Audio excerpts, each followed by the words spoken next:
what's up guys? Welcome back to the channel. My name is John with Embers Ball Pythons, and in this rundown episode, we're looking at how to prepare and plan for your very first ball python breeding season.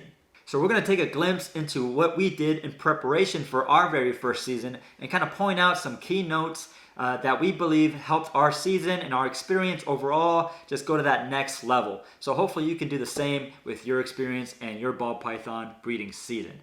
But before we jump into that, I want to give a huge shout out to USARC. That organization is fighting hard for our rights as reptile keepers and lovers to be able to maintain them, to keep them as part of our family, to breed them, right? And just to enjoy the overall reptile community. So if you haven't heard of them or what they're doing, go check out their website below. I'll post it up in the description, and you guys can go read their mission statement, read what they're doing, all the work that they're putting into it. And if you can support back in any way, that would be huge and greatly appreciated. But USARC, thank you so much for all that you're doing. We love you. We support you. Thank you. So with that being said, let's jump right into our first key point.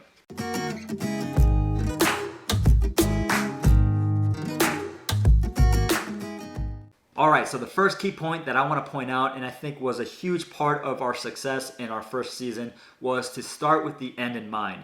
So you probably have heard that before. It's a very popular term or mindset on really thinking about what is your end goal, right? And starting there, right? If you think about what your end goal is, right? You have your vision, you have your goal. This is where you want to be. Now you can kind of backtrack and look at what steps do I need? What do I need to do to accomplish that? Right? So it all kind of works in together with planning and research, and thinking about your short to long-term goals and kind of putting everything together in perspective to where you want to end up. To break that down a little bit, I want to focus on two key points. One's going to be the business and operations aspect of it, and the second one's going to be putting purpose to your projects.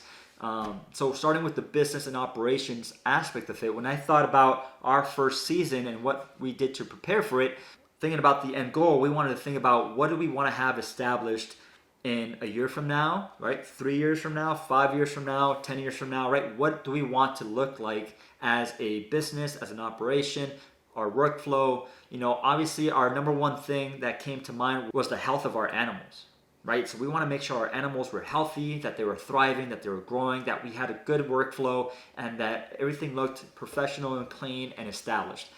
So when it came to equipment, we thought that was key. We didn't want to have to continue building smaller rack systems or buying these smaller enclosures and every so often have to continuously buy new ones to grow and to develop, right? We wanted to right off the bat put the investment in to have a professional working system that worked great for our animals, that kept them healthy and thriving, but also gave that professional, clean breeding look. So we went with ARS caging system. Those are the racks you see behind me, and they've been awesome, right? Not only do they give that nice look for the room and for the setup and the operation of things, but they help just the animals be extremely happy and grow extremely healthy, and that's what's most important to us. So definitely the aspect of our business was making sure that we did the research and pre-planned all the investments in the equipment, get everything squared away so that when that first breeding season time came, we were good to go. We already had the equipment and the workflow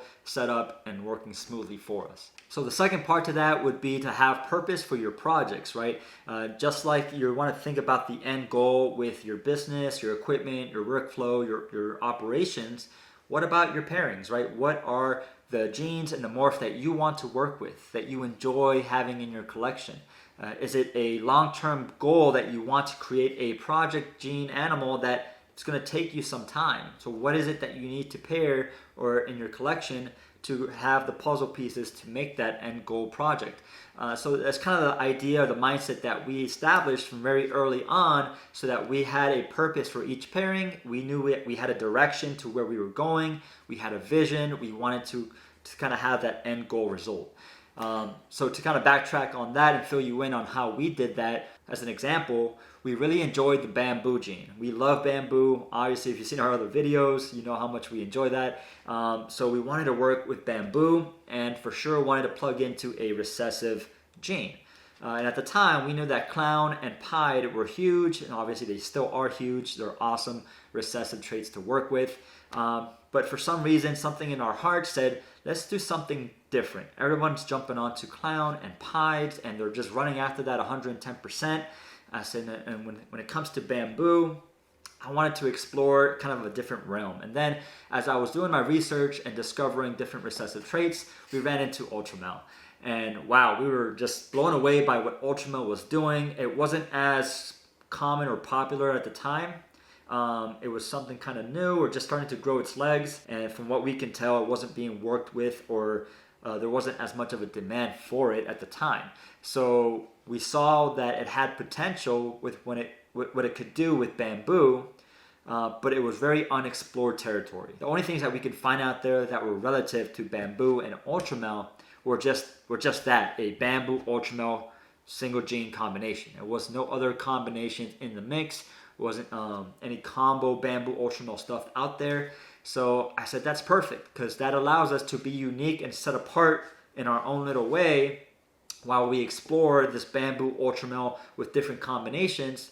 But the byproduct of that would also mean that we would create beautiful bamboos and also beautiful Ultramels, right, that we can also hold back, grow up, and plug into different things in the future.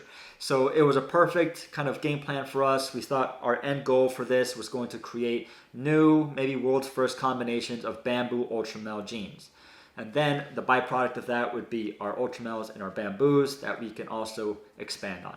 So it was a perfect plan, couldn't go wrong, and that's kind of what led to our success. So all that to say, obviously make sure in your collection you're putting some purpose and some planning into your investments, that you have the end goal in mind of what animals you want to work with, what combination, what genes, what recessives, right? Maybe it's a single recessive, maybe it's a double, triple recessive project, whatever it is, but have a focus on one or two big projects, put them together, grow them up, and have a plan for how you build your collection to get there. So let's talk about that aspect a little bit. What steps did we take in our planning to make sure we had a good foundation or ratio of females to male ball pythons that would be the pieces to our puzzle to give us that end goal result of creating those combination bamboo Ultramels?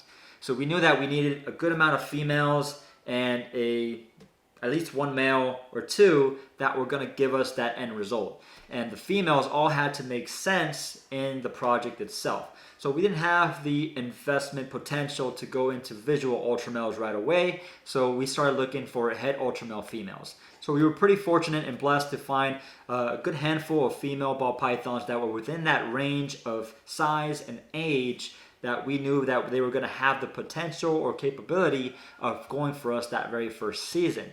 Our goal was to start breeding at the end of the year, last year of course, so November, December time, and kind of make that our first breeding season and see what happens, right? See what we can come up with. So the girls that we were buying all had that potential of, when it came to November, December, to be of age, of maturity, of size, right? So we were very blessed and fortunate to have those, to be able to find those girls and bring them into our collection. To be more specific, if you guys have seen some of our other videos and our clutch videos, we found a few girls, right? Layla, Mal, Kimber, Uma, those were like the main 4 girls that we found. Layla was a pinstripe het Ultramel girl that we purchased, and she proved out to be Orange Dream pinstripe, possible cryptic het Ultramel. So that was pretty cool. Mal was our black pastel het Ultramel, beautiful girl. Kimber was our yellow belly het Ultramel girl. And Uma was a breeder size, just normal classic het Ultramel. So out of those 4, 3 of them went for us. So 3 of them laid clutches for us, which was awesome. And that's kind of a key thing to think about, because if we only went with 1 girl or 2, we may have not had the success that we've had, because our chances of both of them going were not 100%. So because we were able to breed all 4 of them, we were blessed enough to hit 3 out of 4 and still get some pretty good odds in reaching our end goal. So when it came to the males, I was thankful enough to be able to find a pretty awesome bamboo Ultramel visual male that I was going to plug into all of these females. And if you think about the genetics combined there, now you have the potential to make bamboo Ultramel combination genes right, into the project. And that was the goal. So Bamboo Ultra Male was my quality, kind of like my powerhouse investment at the time for our projects, for my goal. And the females all had different genes and potential to add into the project so that we can explore the Bamboo Ultra Male space. So when you're thinking about your genes and the projects that you want to work with, right, definitely think about planning things out with your females, putting purpose behind your investments and also purpose behind your pairings, working with the genes that you like to work with, that you are happy with, that you want to see in your collection. Also think about pairing so that you can hold something back. You're putting these animals together, you're pairing them with a purpose to hopefully create an animal that you want to hold back into your collection that's going to help take you and your business and your breeding experience to that next level. So out of all of our clutches, we were able to hold one or two back that were like the best ones, the diamond of the clutch, right? We held them back so that we could continue to grow and expand, and hopefully by the next season or two, we have just the potential to hit some really cool new stuff as well. So that's kind of the idea. And one last thing that we want to leave you guys with today that we feel was a huge component to our success of our first breeding season was just to get plugged in. Think about the marketing and the community aspect of all of this. Having the ability and opportunity from the very beginning to share our day-to-day grind, our successes, our growth, our ups and downs with the world was a huge blessing because it allowed us to plug into the wonderful reptile community that we have, to learn from each other, but it also helped our future potential buyers so that when we did have our first, second, third clutches, right, they can now kind of get a glimpse into our world through our social media platforms, right? For us, it was Instagram and Facebook, and then eventually it turned into the YouTube channel. But it allowed them to kind of plug into our world, see our hearts, see our vision, and see our animals so that they can have that little bit of boost of confidence in buying from us. So I definitely want to encourage you to start thinking and putting that into practice as well. So while you're starting with the end goal in mind for your business and your equipment and your workflow and your projects, right? Start sharing your day-to-day grind, right? You have your equipment established, you have your projects planned out, you're gonna find the right pieces to your puzzle so that you can create your end goal animals.